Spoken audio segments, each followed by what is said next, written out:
Let us pray. God, may the words of my mouth and the meditations of all our hearts be acceptable in your sight, our rock and our Redeemer. Amen. One of my favorite characters on Saturday Night Live was Debbie Downer, played by Lexington native Rachel Dratch. Debbie would be present at parties and events and would always find a way to bring her friends and family down by changing the subject of conversations to something negative and often tragic. At Walt Disney World, one of the happiest places on earth, the whole family is eating breakfast and deciding how they will spend their day. Someone exclaims that they just love Mickey's steak and eggs. And Debbie responds, "Ever since they found mad cow disease in the US, I'm not taking any chances. They say it can live in your body for up to 3 years before it attacks and destroys your brain." And every time Debbie Downer delivers one of these lines, you hear the sad trombone sound, like wah wah. So you see her poor family member about to happily eat his Mickey's steak and eggs, looking all dejected and crestfallen because she had to go talking about mad cow disease. And then Pluto comes up and he hugs Debbie. What a touching moment. Debbie says, "Oh, hi, Pluto. It must be really fun working at Disney, but at any major theme park, you live in constant threat of terrorist attacks." Naturally, poor Pluto gets all dejected, hangs his head, and slowly walks away from all that negativity. I appreciate Debbie Downer as a fictional character because I think we've all encountered real Debbie Downers in our lives. Everything is going well, and there's good momentum. And along comes Debbie Downer to suck the life out of a room, wreck the mood, and just generally make a joyful atmosphere uncomfortable by a crazy exclamation of negativity. It can be very frustrating in families, circles of friends, workplaces, churches, and organizations to hear someone who constantly exhibits contrary behavior. Debbie Downer was at the forefront of my mind as I was reading about the Israelites complaining in the wilderness in Exodus. Now, we skipped a week because of the service of blessing, but we heard about Passover and God promising to deliver the people out of slavery in Egypt. God keeps God's promises. The people are delivered and God is just beginning to lead them onto the promised land. Freedom notwithstanding, it doesn't take them long to turn on their leaders, Aaron and Moses. We hear the whole congregation of the Israelites complained against Moses and Aaron in the wilderness. Well, here we go. Here are a bunch of Debbie Downers about to wreck everything because they can't see the forest for the trees. Okay, they're lost, but they're free. Come on. What are they complaining about? Food. They're complaining about not having enough to eat. If only we had died by the hand of the Lord in the land of Egypt, when we sat by the flesh pots and ate our fill of bread. For you have brought us out into the wilderness to kill this whole assembly with hunger. It's not like their fate is certain. It's not like their future is just so bright they have to wear shades. Life hasn't become that much easier. Even if they were oppressed, at least in Egypt, they knew what their lives entailed, and they had some guaranteed food to eat. Whether it was provided or whether they had to harvest it themselves, having a home and food, now that's a luxury compared to where they are now. So here's the ultimate question before us today.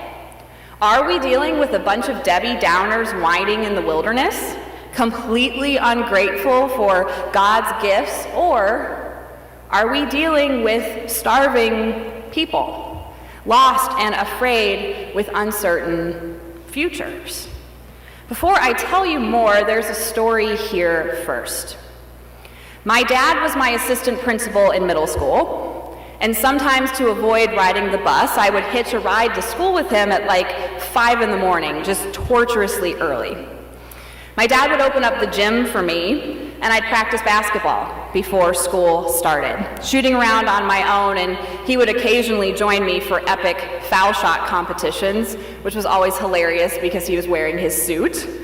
But the first morning I ever went in early with him, I finished shooting, and I headed up to his office only to smell freshly cooking, probably delicious, bacon.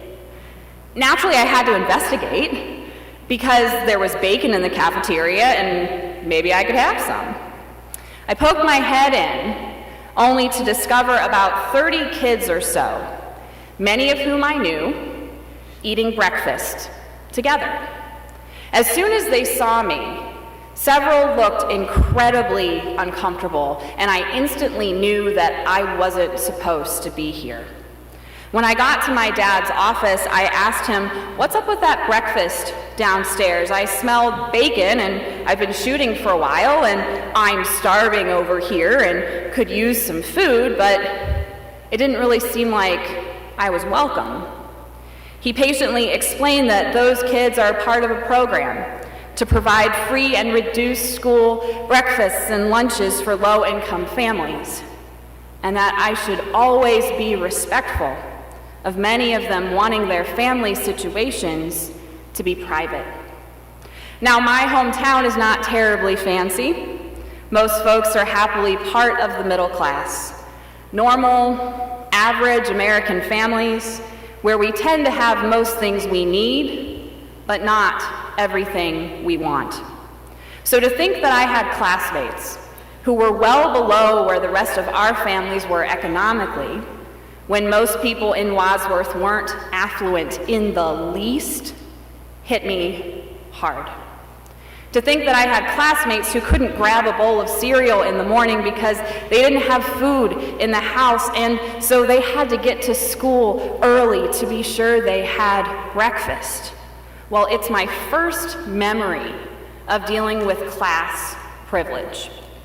This situation is not unique to Wadsworth, Ohio. Some statistics from 2013. 1 out of 5 kids live in households in America without consistent access to adequate food. 22% of kids under the age of 18 live in poverty.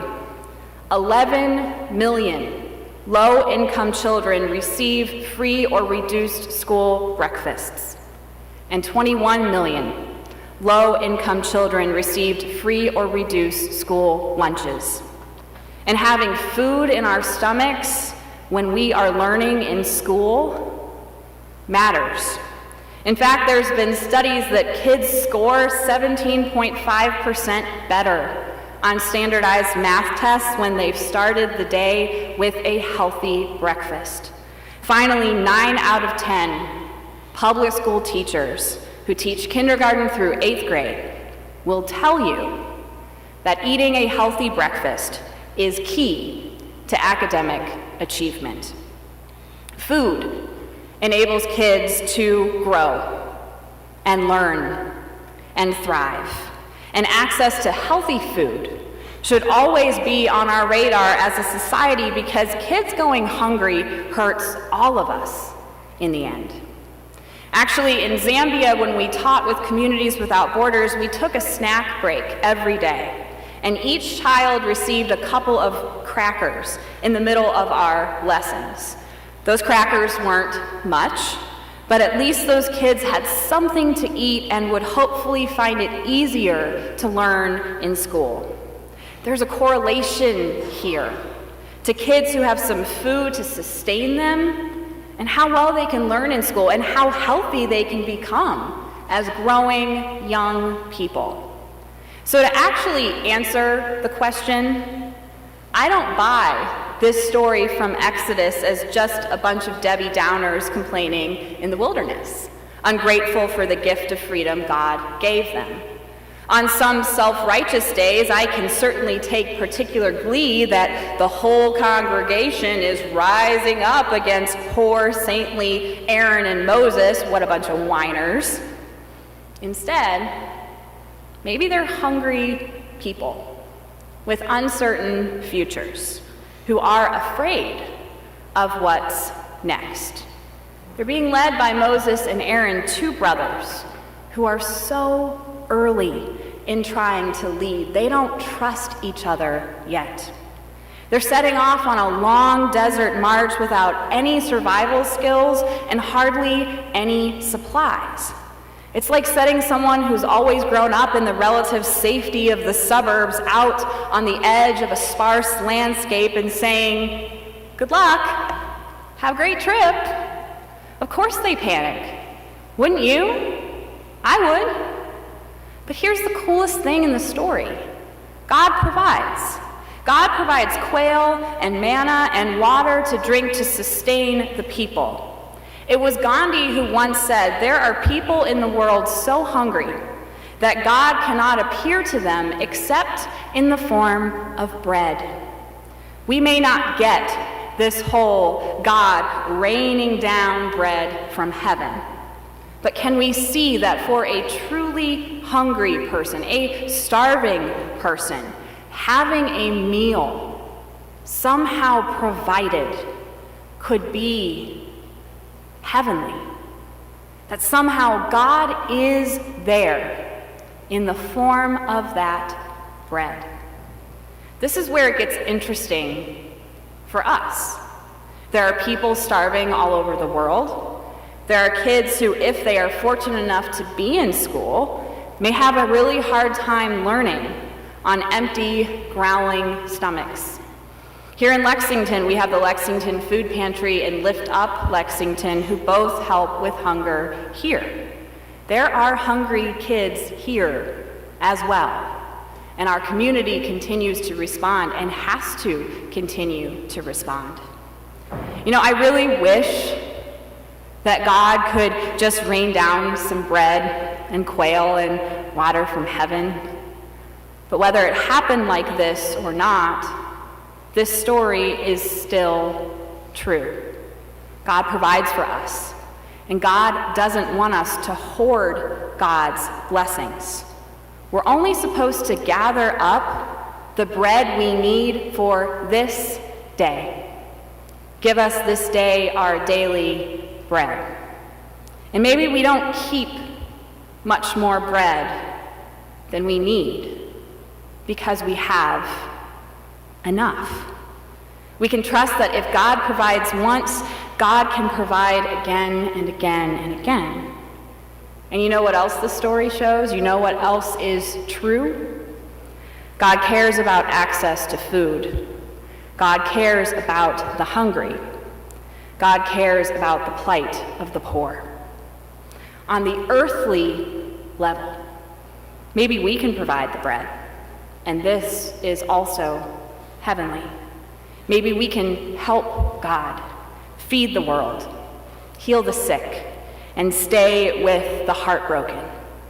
Maybe we do it knowing that the very places in our lives where we think there is only death and thirst and fear and despair are actually the very places where we can see glimpses of our loving God. May it be so with us. Amen.